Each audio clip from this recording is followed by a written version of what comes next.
Hi, I'm Dr. Jason J. Campbell, and I want to thank you for taking the time to watch my videos. In today's video, I'm going to do a continuation of my series on Paulo Freire's Pedagogy of the Oppressed.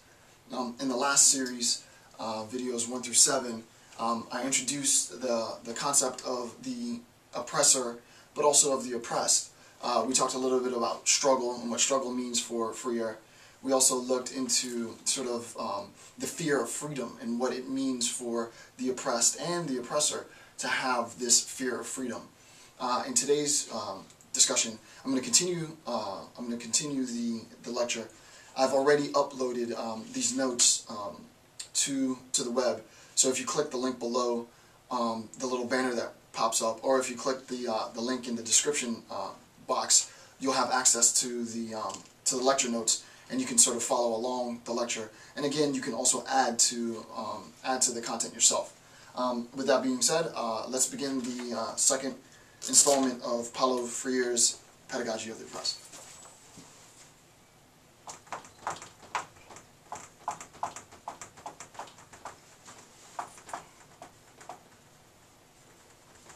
Alright, so what we're going to do, we're still in chapter 1, and as I said, for those of you who are just starting to watch the videos, it's a very, very detailed account of Freire's Pedagogy of the Oppressed that I'm giving. It's almost a line-by-line account, and the reason being is that there's so much involved in his analysis that if I simply just go through the analysis rather abruptly, and then we get to the middle or the end of the analysis, and we're introducing concepts that are extremely complicated, if we have a very solid background, we'll be able to make sense of this.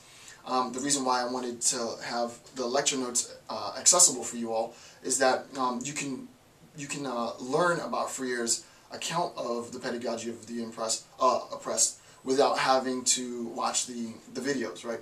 So whether or not you watch the videos, it'll help you. If you choose just to watch the videos, it'll help. If you choose to watch the videos and follow along with the notes, that's sort of my objective in this, is to get a fuller sense of Freire's account.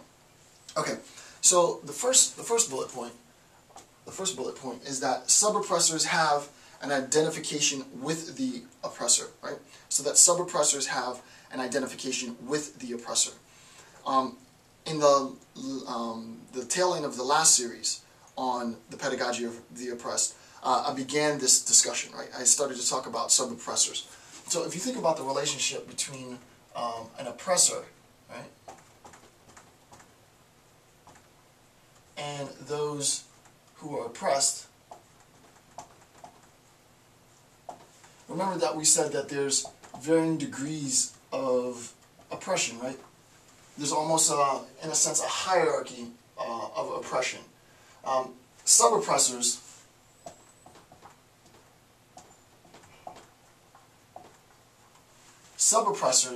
emulate the practices of oppressors, right? Sub-oppressors emulate the practices of oppressors. And they do this by oppressing those. So this would be an act of, right? And actually should go this way, right?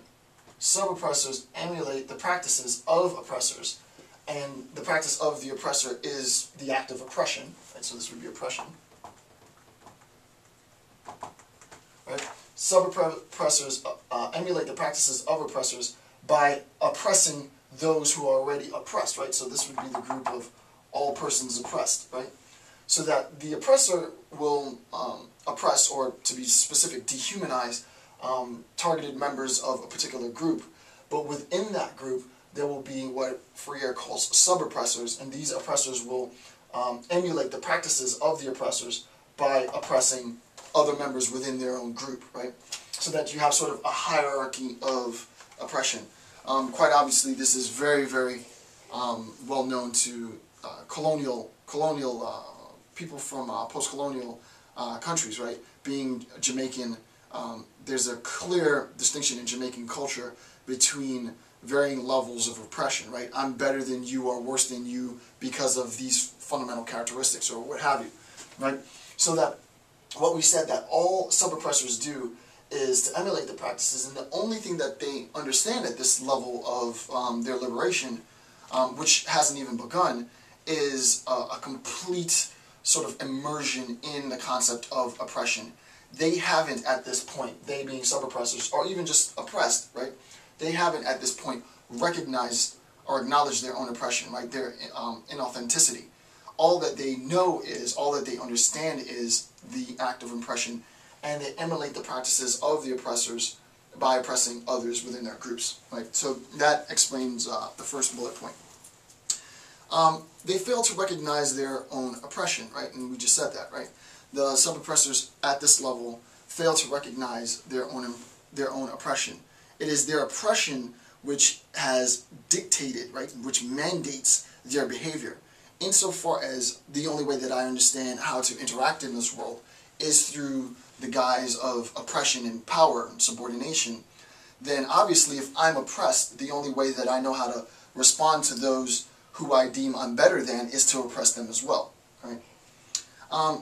The third bullet point is that their desire is not for freedom, but power over others through ownership, right? And this is important. I want to spend a little bit of time talking about ownership, right? This idea of ownership.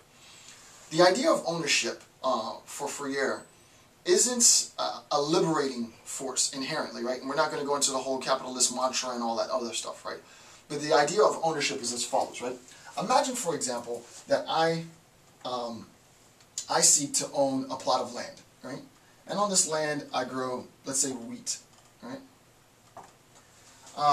So that I own the land. And insofar as I own this land and I own the wheat that's grown from this land, obviously the wheat is, in a sense, mine, right? I'm going to need, as an owner, people to till the soil, to harvest the crops, to plant and to fertilize, to water, and so on, right? So I'm going to need workers, right? So as an owner, I'm going to need workers, right? And these workers are related to me insofar as the workers work on the property, right? Well, insofar as they work on the property, I still maintain a relationship of power, right? There's still a relationship of power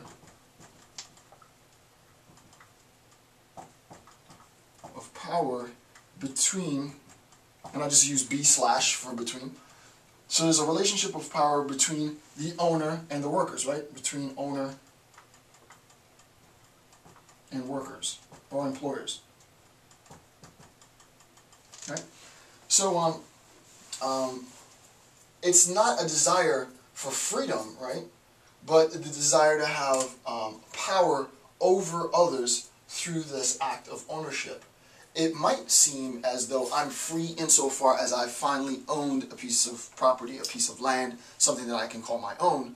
But in a sense, I'm really not free because I'm bound by, right? I'm bound by this relationship between myself as owner and the workers of my land, right? So if the desire of those oppressed groups, right, and of those oppressed individuals is merely to become an owner, right, merely to call something of their own, then insofar as they have ownership of something, it necessitates those who are subordinated to that property, right, to their ownership, to what it is that they own. Freire says that this is not, in any sense, to be understood in terms of freedom, right? You cannot gain, what Freire would say is that the attempt to acquire ownership, or to acquire freedom through ownership is inauthentic, right? You cannot acquire freedom through ownership. The only way within the pedagogy of the oppressed that you acquire freedom is through the act of struggle and the ultimate liberation. So that the attempt to acquire freedom through ownership is itself flawed, right? This is again a problem that sub-oppressors face because they don't yet recognize their own oppression, right? And we cannot begin the process of liberation until we recognize our oppression. And at this point, there hasn't been that recognition.